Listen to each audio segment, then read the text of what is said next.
Hello അസ്സലാമു അലൈക്കും welcome back to my YouTube channel. അപ്പോൾ ഞാൻ ഇന്ന് പുതിയൊരു വീഡിയോ ആയിട്ടാണ് വന്നിട്ടുള്ളത്. ഇന്നെന്താ വെച്ചെങ്കിൽ ആമിയുടെ വീട്ടിലോട്ട് പോകുന്ന ഒരു ചടങ്ങുണ്ട്. അപ്പോൾ അതിനെല്ലാവരും വന്നിട്ടുണ്ട്.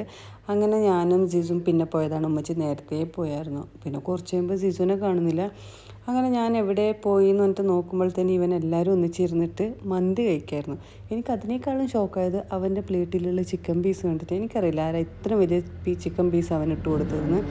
അങ്ങനെ ഞാനൊന്ന് അപ്പുറം പോയിട്ട് തിരിച്ച് വരുമ്പോഴത്തേന് അവന് മയണീസ് എന്തോ എടുത്ത് കുടിച്ചെന്ന് തോന്നുന്നു. ഫുള്ള് മീശ വെച്ചതുപോലെ ഒരുമാതിരി ഇരിക്കുമായിരുന്നു അവൻ്റെ മുഖമൊക്കെ. അങ്ങനെ പിന്നെ എല്ലാവരും ഫുഡ് കഴിക്കലൊക്കെ കഴിഞ്ഞതിന് ശേഷം പിന്നെ കേക്ക് കട്ടിങ് ഉണ്ടായിരുന്നു. നിങ്ങൾ പിന്നെ ഈ കേക്കിൻ്റെ വലിപ്പം കണ്ടപ്പോൾ വിചാരിച്ചിട്ടുണ്ടാവും ഇതെന്തിനാണ് ഇത്രയും ചെറിയ ഫംഗ്ഷൻ ഇത്ര വലിയ കേക്ക് കട്ട് ചെയ്യുന്നതെന്ന്. വേറെ ഒന്നുമല്ല, ഇത് നമ്മൾ ക്യാമിലോട്ടിൽ റിസപ്ഷന് വേണ്ടിയിട്ട് ഓർഡർ ചെയ്ത കേക്കായിരുന്നു. പിന്നെ ഇത് ഇവൻ്റെയൊക്കെ ABMൻ്റെ വരായതുകൊണ്ട് അവരൊരു കേക്ക് കൊണ്ടുവന്നായിരുന്നു. അപ്പം ആ കേക്കാണ് ഇത് ക്യാമിലോട്ടിൽ കട്ട് ചെയ്തത്. പിന്നെ ഈ കേക്ക് അതുകൊണ്ട് നെക്സ്റ്റ് ഡേ ആണ് നമ്മൾ കട്ട് ചെയ്യുന്നത്. അങ്ങനെ എല്ലാവരും കേക്ക് കഴിച്ചു. എല്ലാവരും ഇത് വിഷമത്തിലാണ്. എന്താ വെച്ചെങ്കിൽ ആമി ഹസ്ബൻഡിൻ്റെ വീട്ടിലോട്ട് ആദ്യമായിട്ടാണ് പോകുന്നത്. അപ്പോൾ എന്താ വെച്ചെങ്കിൽ വീട്ടുകാർക്കൊക്കെ ഭയങ്കര വിഷമമായിരുന്നു.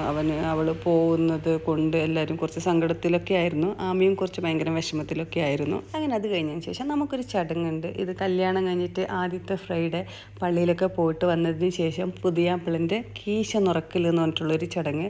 ഇപ്പോൾ നിങ്ങളൊക്കെ എല്ലാവരുടെ നാട്ടിൽ എന്താ ഈ ചടങ്ങിനുള്ള പേര്, അഥവാ നിങ്ങൾ കല്യാണം കഴിഞ്ഞിട്ട് ആദ്യമുള്ള ചടങ്ങൊക്കെ എന്താണ് കമൻറ്റിലിടുക കേട്ടോ. പിന്നെ അത് കഴിഞ്ഞതിന് ശേഷം ഇപ്പോൾ ഇതെല്ലാവരും സങ്കടത്തിലാണ്. എല്ലാവരോടും യാത്ര പറയുന്നൊരു ബിസിയിലാണ് ആമി. അങ്ങനെ അതൊക്കെ കഴിഞ്ഞതിന് ശേഷം അവൾ ഇറങ്ങി. അപ്പോൾ അത്രയേ ഉള്ളൂ ഇന്നത്തെ ബ്ലോഗ്. ബൈ.